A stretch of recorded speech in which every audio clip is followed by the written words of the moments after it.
Hay algo extraño en los rituales religiosos. Cuanto más absurdo es, más sagrado parece. Cuanto menos sentido tiene, más respeto exige. Y lo más impresionante, quizás incluso perturbador, es que nadie lo cuestiona, nadie interrumpe el flujo, se detiene a mitad del camino, mira a su alrededor y dice, espera, ¿qué hago aquí? ¿Por qué estoy haciendo esto? En lugar de eso, todos entran en piloto automático, rezan, repiten, obedecen, creen, como si fuera natural, como si fuera inevitable, como si el simple hecho de ser tradición ya bastara para justificar cualquier cosa, por más extraña, dolorosa o irracional que sea. Lo sé porque yo lo viví, no como espectador, no como alguien de fuera intentando entender.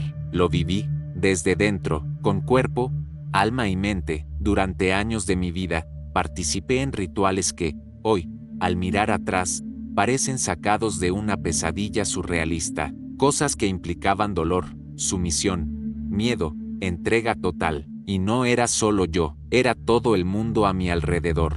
Todos serios, todos convencidos, todos seguros de que aquello era necesario, sagrado, esencial. Pero en ese momento, todo parecía normal. No solo normal sagrado, no solo sagrado urgente, esencial para mi salvación, como si cada gesto, cada palabra, cada gota de sudor o lágrima sumara puntos en un tribunal invisible, como si Dios estuviera observando, anotando, juzgando. Ayunó, oró, obedeció, sufrió lo suficiente. Recuerdo un domingo en que toda la iglesia fue a un río para un bautismo colectivo. El sol pegaba fuerte, el río estaba fangoso, las personas entraban al agua vestidas de blanco, ropa que simbolizaba pureza, renacimiento, nueva vida. El pastor les ponía la mano en la frente, los empujaba con fuerza hacia atrás, y desaparecían por un segundo bajo el agua, como si murieran. Luego, los sacaban de nuevo, empapados,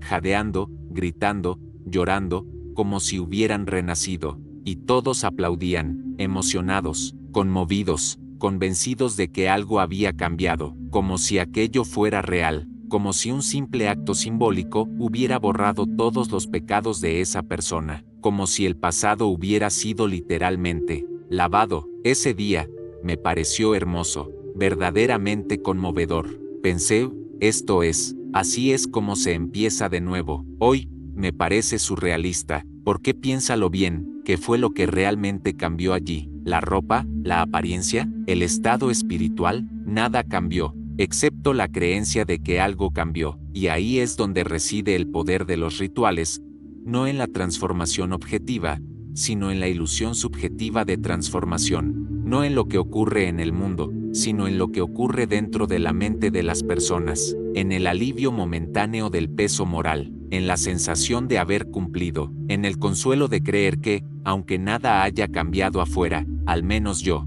hice mi parte, y Dios lo vio. Pero ese es solo un ejemplo, uno de los más suaves, uno de los que aún pueden pasar por simbólicos, poéticos, emocionales, porque cuando empiezas a mirar con atención, de verdad te das cuenta de que muchos rituales religiosos son tan insanos que parecerían una broma, si no se los tomara tan en serio. Hay personas que pasan horas rezando en una posición específica, inclinadas, de rodillas en el suelo, con la frente casi tocando el piso, repitiendo las mismas palabras miles de veces, como si la cantidad de oraciones fuera una moneda para comprar el favor divino, como si Dios fuera un gerente de banco celestial que solo libera bendiciones después de alcanzar la meta diaria de súplicas. Hay quienes ayunan durante días, no por salud, ni por conciencia alimentaria, sino porque creen que Dios prefiere a los que tienen hambre, que el sufrimiento es prueba de amor,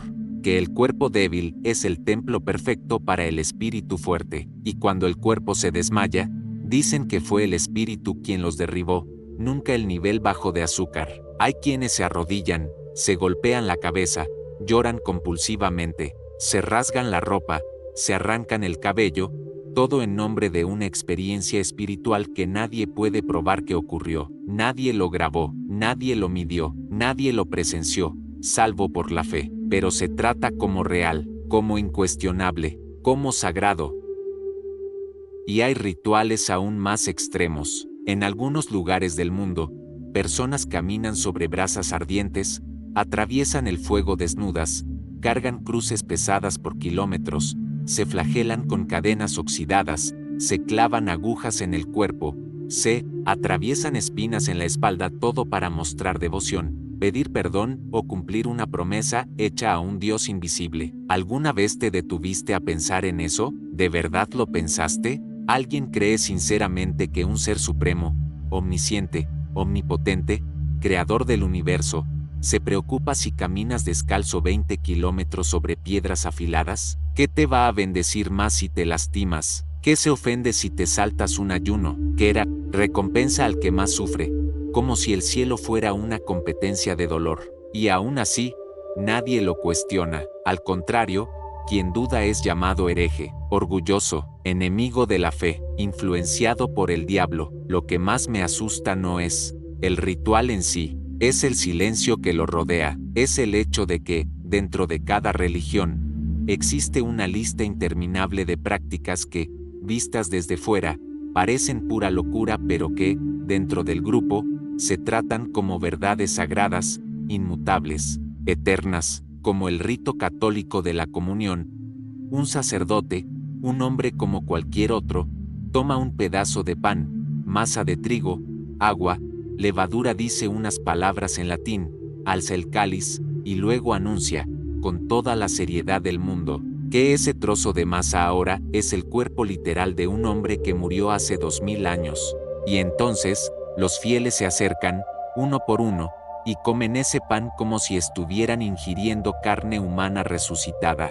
Beben vino como si fuera sangre. Si le describes eso a alguien que nunca lo ha oído, alguien de otra cultura, de otro planeta, pensará que estás inventando, o que es canibalismo disfrazado de espiritualidad. Pero dentro de la iglesia, nadie se ríe, nadie duda, es dogma, es verdad revelada, es el misterio de la fe. O los pentecostales que entran en trance, caen al suelo, ruedan, babean, gritan en lenguas desconocidas, tiemblan, convulsionan, como si estuvieran poseídos. Alguien con conocimientos médicos ve convulsiones, pérdida de control motor, posibles crisis epilépticas, estados alterados de conciencia inducidos por hiperventilación y sugestión colectiva. Pero la Iglesia ve poder de Dios, ve bautismo en el Espíritu Santo, ve lenguas de ángeles, y nadie lo cuestiona. Al contrario, quien no siente eso es visto como débil en la fe, como alguien que necesita orar más, ayunar más, entregarse más. Hay religiones que cortan el prepucio de los recién nacidos como señal de alianza con Dios, otras que cortan partes íntimas de niñas, clítoris, labios como purificación, como tradición, como necesidad espiritual. Dos mutilaciones, una aceptada, la otra condenada, pero ambas justificadas por la fe. Hay iglesias que queman muñecos en Año Nuevo para espantar malos espíritus. Hay templos donde se ofrece comida a estatuas de piedra y luego se come como bendición. Hay cultos donde se bebe veneno, serpientes, arsénico, escorpiones para probar la fe. Y cuando alguien muere, dicen que fue por falta de fe. Nunca que el ritual era insano, nunca que la fe no cura el veneno. Y lo peor es que todo esto se transmite de generación en generación. Los niños crecen aprendiendo que estos rituales son normales, que son buenos, que son necesarios. Se les enseña, desde pequeños, esto es santo, esto agrada a Dios, esto te protege. Y cuando crecen, repiten, sin preguntar, sin dudar, porque cuestionar es pecado, dudar es debilidad, salir del guión es apostasía, es traición, es perder a la familia, a los amigos, a la identidad. Pero ¿sabes cuál es la verdad? Estos rituales no existen para acercar a las personas a Dios, existen para mantener a las personas dentro del sistema, porque el ritual tiene poder, no el poder mágico que dicen, no el poder sobrenatural que prometen, sino el poder psicológico, el poder de controlar, de marcar, de condicionar, de crear, dependencia emocional. Cuando pasas por un ritual intenso, ya sea bautismo, ayuno, trance, confesión, sacrificio, tu cerebro libera dopamina, adrenalina, oxitocina. sientes una emoción fuerte, sentido, pertenencia, alivio, y entonces asocias esa sensación al ritual, a la religión, a Dios, sientes algo profundo, y entonces crees que es real, porque lo sentiste, pero sentir no es prueba, es solo una reacción química, es manipulación emocional disfrazada de espiritualidad, es el mismo mecanismo que hace que los adictos a las drogas juren que la sustancia los conecta con lo divino, el mismo que hace que los hinchas sientan fe en su equipo, el mismo que hace que multitudes sigan a líderes autoritarios. Y lo más triste es que muchas de esas personas pasan toda la vida haciendo cosas insensatas, gastando tiempo, dinero, energía, salud, todo por rituales que no cambian nada en la realidad, pero que dominan por completo sus mentes. Pierden décadas buscando una gracia que nunca llega, hacen promesas que nunca se cumplen, sufren por obligaciones que nadie jamás explicó bien, todo por miedo, todo por culpa, todo por un amor distorsionado. Cuando salí de la religión, dejé de hacer todos esos rituales, dejé de ayunar, dejé de orar en posición de sumisión, dejé de asistir a cultos donde la gente se lanzaba al suelo, gritaba, caía, se retorcía, dejé de participar en ceremonias que exigían dinero, sacrificio, sufrimiento, dejé de creer que necesitaba pagar un precio para ser amado por Dios. Y, ¿sabes qué pasó? Nada malo, ningún castigo, ningún rayo me cayó encima, ninguna plaga, ningún demonio, solo libertad. Fue entonces cuando me di cuenta, el ritual nunca protegió a nadie, solo encadenó, solo esclavizó, solo creó miedo a lo que pasaría si se dejaba de hacer, porque el verdadero poder del ritual no está en lo que hace, sino en lo que impide que hagas, pensar, cuestionar, elegir, ser libre, y por eso nadie lo cuestiona, porque el sistema religioso está construido para impedir la duda, para castigar la curiosidad, para glorificar la obediencia ciega, para convertir la sumisión en virtud, para hacerte creer que dudar es pecado y obedecer es salvación. Pero yo te pregunto, ¿cuántos rituales haces por obligación y no por elección? ¿Cuántos seguirías haciendo si nadie te viera? ¿Cuántos resistirían una pregunta simple? ¿Esto tiene sentido? No. ¿Esto es tradición? No. ¿Esto está en la Biblia? Sí, no.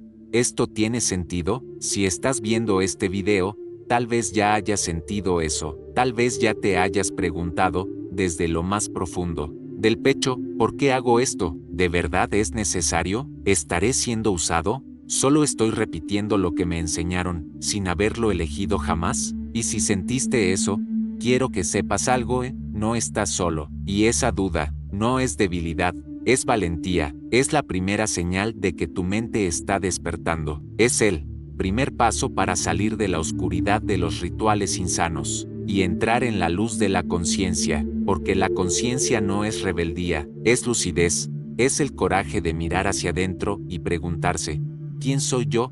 Más allá de lo que me dijeron que debía ser, ¿en qué creo realmente? No que me enseñaron a creer, y tal vez, solo tal vez, descubras que no necesitas rituales para ser bueno, para ser digno, para tener valor, para estar conectado con algo más grande. Tal vez descubras que la verdadera espiritualidad no está en seguir reglas, sino en sentir, en amar, en vivir, sin miedo, sin culpa, sin teatro, y que al final, el único ritual que vale la pena es el de la libertad.